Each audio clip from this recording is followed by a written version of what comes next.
নমস্কার বন্ধুরা, অনেক অডিয়েন্সের কাছ থেকেই মেসেজ পাচ্ছি। তারা মিউচুয়াল ফান্ডে লামসাম ইনভেস্ট করেছিলেন। এখন মার্কেট একটু কারেক্ট হতেই তাদের লামসাম অ্যামাউন্ট কমে গেছে। তাই এখন তারা দুশ্চিন্তায় ভুগছেন, ভয় পাচ্ছেন এবং কিছুটা কনফিউজড হয়ে আছেন। আজকের এই ভিডিওতে আমি খুব পরিষ্কারভাবে বলবো যে এই পরিস্থিতিতে কি করা উচিত আর কি করা উচিত নয়। এইবার আমি শুরু করব কি করা উচিত নয় এটা দিয়ে, কারণ এই অবস্থায় যদি আপনি একটা ভুল সিদ্ধান্ত নিয়ে নেন তাহলে কিন্তু আপনার ক্ষতিটা স্থায়ী হয়ে যেতে পারে। প্রথম পয়েন্ট, প্যানিক করে সেল করবেন না। মার্কেট নামলেই অনেকে ভয়ে মিউচুয়াল ফান্ড সেল করে দেয়। অনেকে ভাবে যাক অল্পের উপর দিয়ে যাচ্ছে, বিক্রি করে বেরিয়ে যায়, কে জানে এর থেকে আরো কমে যেতে পারে আমার ফান্ডের টাকা। এই কাজটা কিন্তু কখনোই করবেন না, কারণ এইটা যদি করেন তাহলে কিন্তু আপনার লসটা পার্মানেন্ট হয়ে গেল। যখন আপনার মার্কেট ভ্যালুয়েশন কম আছে, আপনার টাকা কম দেখাচ্ছে, কিন্তু এই যে লস, এটা আসলে পেপার লস। মানে যতক্ষণ না আপনি বিক্রি করে দিচ্ছেন ততক্ষণ তো লস না। আপনার কাছে সেই ইউনিট আগেও যা ছিল এখনো সেই একই ইউনিট আছে। ইউনিটের দাম কমে গেছে বলে আপনার এটা লস দেখাচ্ছে। কিন্তু যদি আপনি বিক্রি না করেন, তাহলে আপনি যদি ওয়েট করে যান, আবার ভালো সময় আসবে, তখন আবার ওই ইউনিটের দাম বাড়বে, ওই ইউনিট থেকেই আপনি লাভ করতে পারবেন। কিন্তু যদি এখন ভয় পেয়ে বেরিয়ে যান বা বেচে দিয়ে চলে যান, তাহলে তো লসটা পার্মানেন্ট হয়ে গেল, যেটা কিনা আর রিকভার করার কোনো জায়গা থাকবে না। সুতরাং এটা মনে রাখতে হবে যে মার্কেট কারেকশন মানে কিন্তু কোনো স্থায়ী লস নয়। এটা আসলে একটা পেপার লস, টেম্পোরারি লস, যেটা আপনি বুক করলে স্থায়ী লস হয়ে যাবে। 2 নম্বর যেটা, সেটা হচ্ছে যে লস করা ফান্ডটা সুইচ করবেন না। অনেক সময় এটা দেখা যায় যে আপনি যে ফান্ডটাতে ইনভেস্ট করেছেন, হয়তো সেই ফান্ডটা একটু বেশি পড়েছে। সেটা তার পোর্টফোলিও স্ট্র্যাটেজির কারণে হতে পারে, অথবা হতে পারে যে সেটা একটা ক্যাটাগরির ফান্ড, যে ক্যাটাগরিতে কারেকশনটা বেশি হয়েছে। তো এই অবস্থাতে যদি আপনি এইরকম করেন যে আমি একটা স্মল ক্যাপ নিয়েছিলাম, এইবার স্মল ক্যাপ বেশি পড়েছে বলে আমি ভাবছি যে স্মল ক্যাপটা বিক্রি করে দিয়ে সেই ফান্ডটাতে যাব যেই ফান্ডটা ভালো রিটার্ন দিয়েছে গত 1 বছরে। হতে পারে সেটা একটা অন্য ক্যাটাগরির ফান্ড, সেটাও কিন্তু একটা ভুল হবে। কারণ কি? কারণ যখন আপনি ওই ফান্ডটা বিক্রি করে দিচ্ছেন তাহলে আপনি কিন্তু লস বুক করে ফেললেন। আবার একটা নতুন ফান্ডে যখন যাচ্ছেন সেখানেও একটা আলাদা রিস্ক আছে। সুতরাং এটা দুটো রিস্ক হয়ে গেল। একটা তো আগের ফান্ডটাকে কম দামে বেচে দেওয়ার রিস্ক, আর 2 নম্বর হচ্ছে যেটাতে আপনি এখন যাচ্ছেন সেটাও তো অজানা, সেখানেও রিস্ক আছে। তো সেই রিস্কটাও এখানে যোগ হয়ে গেল। 3 নম্বর যেটা, যে কোনো নিউজ বা কোনো খবর, সেটা আপনার প্রিন্ট মিডিয়াতেই হোক, ইউটিউবেই হোক বা নিউজ চ্যানেলেতেই হোক, কোনো খবর দেখে তাড়াতাড়ি কোনো সিদ্ধান্ত নেওয়া উচিত না। যেমন ধরুন মার্কেট ক্র্যাশ আসছে, এখনই বেরিয়ে যাবেন কি? গোল্ড আর সিলভার আরো হাই হবে কি? তো এই সমস্ত যে খবর, এই সমস্ত খবর থেকে শুধু আপনার ভয়ই আসবে, আর কিছুই লাভ হবে না। তো সুতরাং এই ধরনের খবর বেশি গুরুত্ব দেবেন না। এগুলো সবই টেম্পোরারি নয়েজ।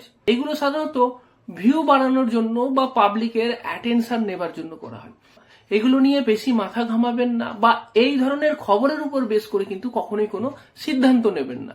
এর পরের যে পয়েন্ট, সেটা খুব গুরুত্বপূর্ণ।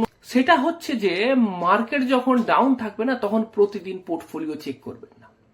এই অভ্যাসটা থেকে বিরত থাকুন, বিশেষ করে মার্কেট যদি ডাউন থাকে। মার্কেট যদি আপ থাকে তখন চেক করুন, কোনো ক্ষতি নেই। প্রতিদিন আরো বেশি সবুজ দেখবেন, বেশি রিটার্ন দেখবেন, মন ভালো হবে। কিন্তু যখন ডাউন থাকবে, প্রতিদিন আপনার পোর্টফোলিওর ভ্যালুটা যখন কম দেখাবে, তখন কিন্তু আপনি টেনশনে পড়ে যাবেন। লাভের লাভ তো কিছু হবে না, টেনশন করে তো আপনি মার্কেট চেঞ্জ করতে পারবেন না।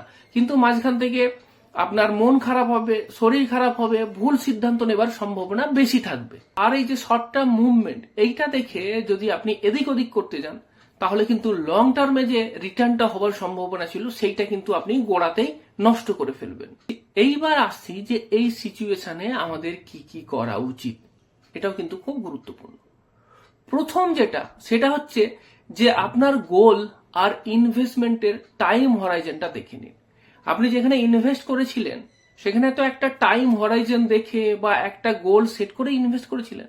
সেই গোলটা ঠিক আছে তো?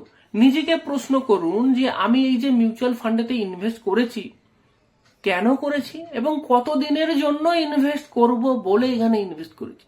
যদি আপনার ইকুইটি মিউচুয়াল ফান্ড হয়ে থাকে তাহলে আমি শিওর যে আপনি 5 বছর বা তার বেশি সময় ইনভেস্ট করবেন বলেই এইখানেতে ইনভেস্ট করেছিলেন।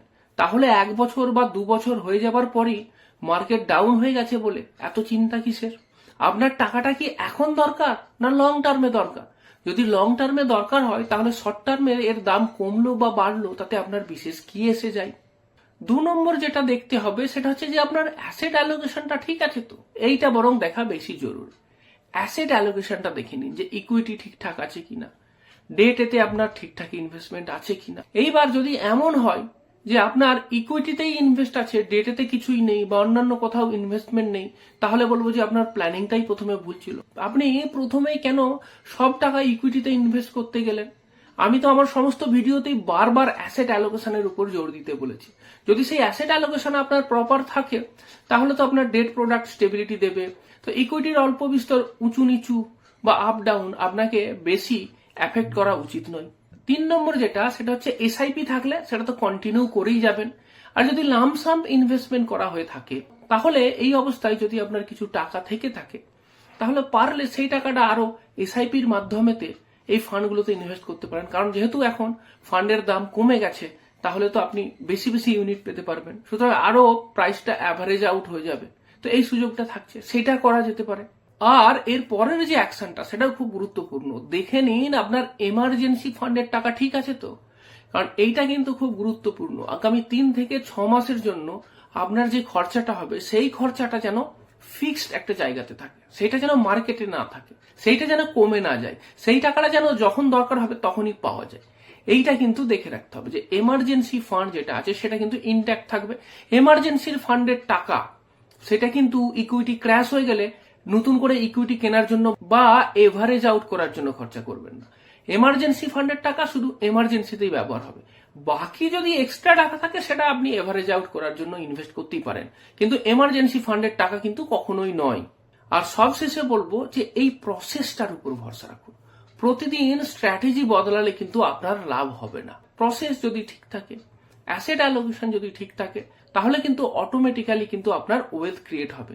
তো প্রসেসটার উপর কিন্তু বেশি ভরসা থাকতে হবে। এবার ধরুন আপনাকে একটা খুব সহজ এক্সাম্পল দিই। মনে করুন একজন 10 লাখ টাকা কোনো একটা ফান্ডেতে লামসাম ইনভেস্ট করে রেখেছিল, তো কারেকশনের কারণে কমে হয়তো সেটা 9 লাখ হয়ে গেছে। তো এখন তিনি কি করবেন? সেল করে বেরিয়ে যাবেন? মোটেই না। তাহলে তো 9 লাখ টাকা বিক্রি হয়ে গেল এবং পার্মানেন্ট লস 1 লাখ টাকা হয়ে গেল।